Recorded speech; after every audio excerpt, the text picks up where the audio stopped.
Hey everybody, I'm Jack with Riverjack Studio, and today we are going to make a project out of scraps. I am terrible about making a cut list for any project I'm working on. It's a little too methodical for me. The reason I really like woodworking to begin with is the creative process behind it. So, whenever I try and plan out a project, it just seems to kind of take the fun out of it. I don't like making the same thing over and over again, so I kind of end up with a bunch of miscellaneous pieces from each project. Some people would call that being unorganized, and they're probably right. I had just finished making that cedar table in the previous video, and if you haven't seen it, you guys need to go check it out. Super cool project I made for my friend Hallie. On this project, however, I wanted to do something a little different, more colorful, and with more of a design aspect in mind instead of the live edge like my last project. I ended up deciding on a sushi board, and I happened to have a big enough leftover pieces from Osage Orange, Padauk, and Spalted Maple, which the Spalted Maple actually harvested myself from a friend's yard. I thought the combined colors would really add another dimension to the board. I'm always trying to come up with more creative ideas to really showcase what I can do, not only to myself, but to any prospective buyers. Websites like Etsy are absolutely flooded with items like cutting boards and wall art, and it's really hard to distinguish yourself and your work from somebody else's. So I made that mistake first starting out, having pretty basic design cutting boards that blended right in with everybody else's, and they did not sell. As a matter of fact, they're still for sale on my own Etsy. I didn't want to be the one that just underbid everyone else in hopes of making a sale, which would also devalue my time as well. So I ended up deciding just to make more interesting and unique items that nobody else had made before. And surprisingly enough, there aren't that many interesting sushi boards. After about 20 pages of scrolling, I discovered that there was no color with any of the boards and also being pretty one dimensional, with usually just a basic set of feet attached to them. My interest of sushi boards is kind of related to me discovering sushi for the first time. I was a chicken nugget kid growing up. And for those of you who don't know what that is, a chicken nugget kid is basically someone who eats virtually the same food every day. In that case, chicken nuggets. I really liked my comfort foods when I was younger and hadn't really developed a palate. So by the time I had hit high school, I started to venture out a bit and try new things. I don't know if hitting puberty had anything to do with it or what it was, but one of the things that I really liked was sushi. I'd always seen my older sister and mother eat it, and as an 8-year old kid, I found raw fish and rice absolutely disgusting. But I was completely wrong. I love sushi, and if I was to go out with friends to a Japanese restaurant, I would always end up getting it. Like an animal, though, I would always eat it with my hands. I'm still not sophisticated enough to eat it with chopsticks, and I haven't quite figured that one out yet either. So, speaking of chopsticks, that was the next thing on the list to try and make. I wanted to keep the theme of the three-way color scheme throughout this build, so I was going to try and do that with these chopsticks. I was almost positive butting the ends together and gluing them wouldn't work, but I thought I might also try and spline the pieces together, make them stronger, but I was definitely getting ahead of myself here. I pulled it out of the glue up 24 hours later and gave it a hard pull and thought this might actually work out. I've been using Type Bond 3 this whole time, not only because it's waterproof, which is important for a board that will have food and condiments on it, but also the bond strength is around 4000 psi, which I was hopeful it would keep the joints together, but the chopsticks only had a gluing surface of like a quarter inch. I kept hearing my dad's voice in my head saying that won't work, and why would you butt joint that? In the end, he was right. They broke apart very easily, but they looked pretty at least. More scraps for the scrap pile, I guess. Back to the drawing board with that idea. To add some dimension to the sushi board, I decided to go ahead and put a chamfer on it. I have 3 different sizes and decided to put the largest one on it, trying to give it that hard knocked off lower edge to make it look less bulky. Because it was 18 inches by 8 inches, I wanted to add anything I could to stop it looking like a rectangular plank. I thought it'd be more interesting to add some feet running diagonal to the bottom of the board, trying to balance out all my colors. I decided to make it out of the spalted maple I had. Like with the board, I wanted to add some dimension to the feet as well, so I glued it down to a piece of plywood and removed the middle bulk of the material. I don't have a great bandsaw, so I just tried to jerry rig something up that would give me the rough shape. And after about 1,000 passes on the table saw, I had the general idea of what I was going to do with them. I then took my router and did a slight chamfer on the edges, and I also added the exact same angled edge to the top face of the feet. So when they'd be mounted, it would make this perfect V shape coming out. I pre-sanded the pieces and then lined them up on the board and glued the faces down. I wanted as much bond strength as I could get, as I was a little paranoid about my earlier chopstick failure. This sugar maple that I'm using was a tree that fell in my friend's horse pasture, and she had asked me a while ago if I would come over and cut it up and take it out of the field. It had been sitting there for a while, and all the horses had actually eaten all the leaves off the tree by the time I got around to it.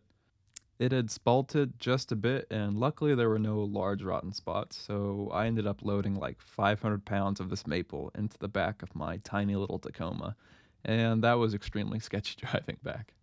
I thought about making a set of handles to mount at the ends of the board, but I just didn't want to take up any real estate at the top. And I thought of a couple ideas, but everything just kind of seemed out of place.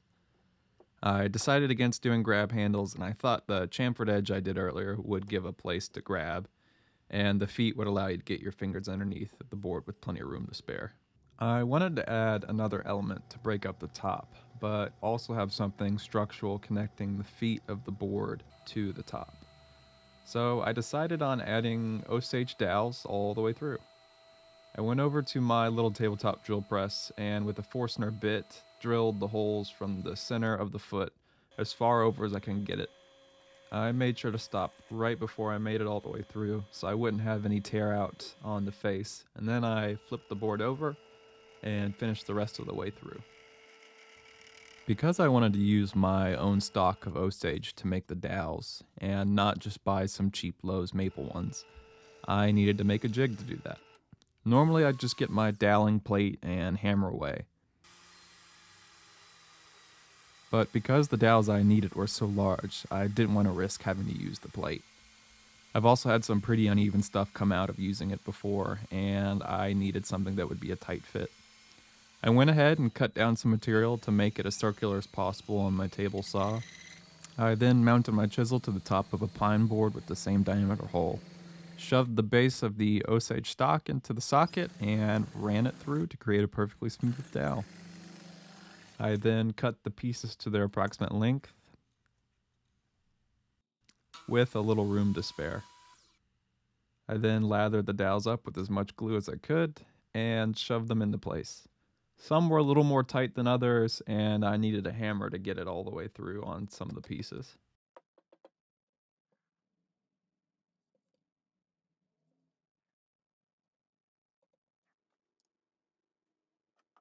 After my first disaster making chopsticks, I thought I'd have a second go at it.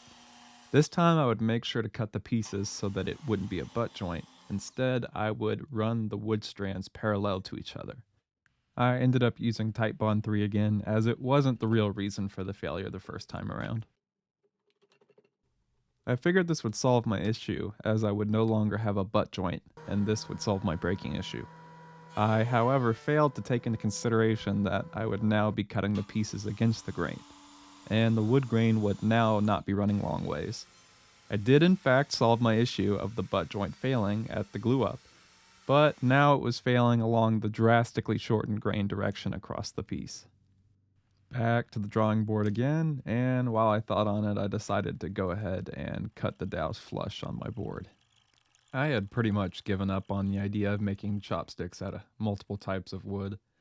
I didn't have the tools needed to be able to make something like that work, so after a little brainstorming, I decided to make them out of one type of wood, but to give it a little flair where I could.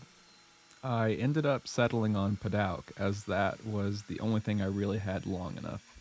The maple and Osage pieces I had weren't at least 9 inches long. I am very prone to breaking things, and I didn't want to have to start this process all over again, as this was my third time at it. So I decided to cut enough pieces for 8 chopsticks in total. I eventually wanted to narrow it down to 2 sets, which came with the sushi board and a additional spare that would also go with it. I had seen some designs from other people where they just take the end of a chopstick and add a spline. I ended up just taking my pieces over to the bandsaw and creating a small opening. I then went over and cut a thin piece of spalted maple that would fit into that previous cut.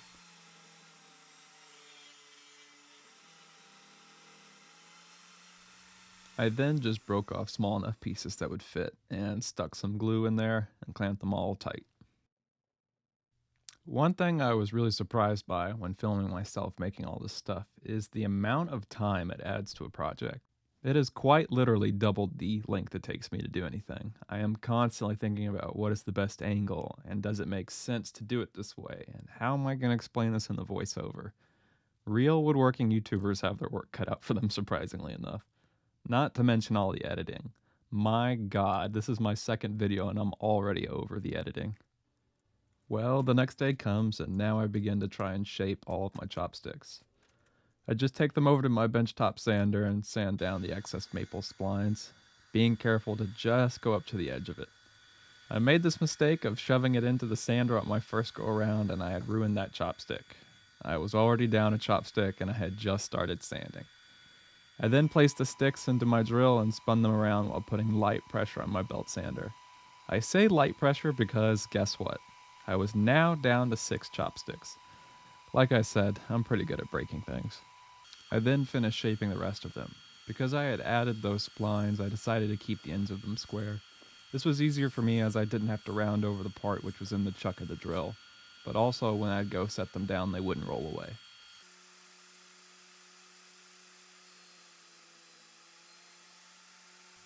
I then needed to make rests for my chopsticks. Because I had used maple and padauk earlier, I decided to use Osage Jorn for the rest. I just marked the center line on both pieces to get a rough estimate of where I should sand to. I then took both blocks over to my belt sander and just ended up using the radius of the top as the template. I then just made sure to sand all sides evenly so the corners would match up.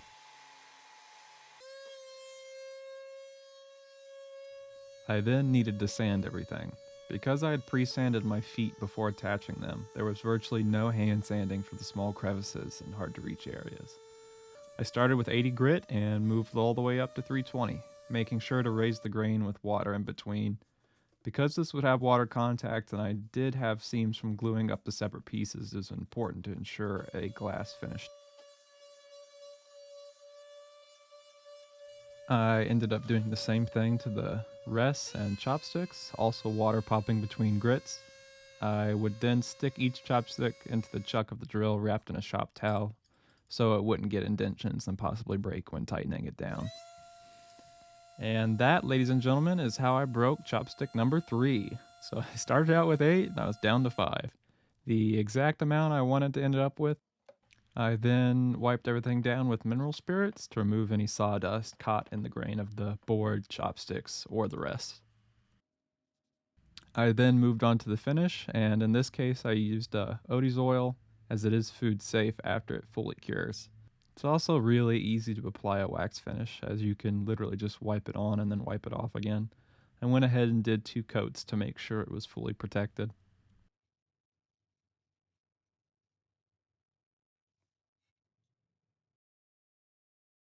And this is the finished product. It turned out better than I could have hoped. And the color really comes together quite nicely after applying that Odie's oil. I've also linked my Etsy in my video description if any of you all are interested in buying it. As of right now, it's still for sale. Well, that's it for this episode. Let me know in the comments if any of you have a scrap project that turned out better than you thought it would.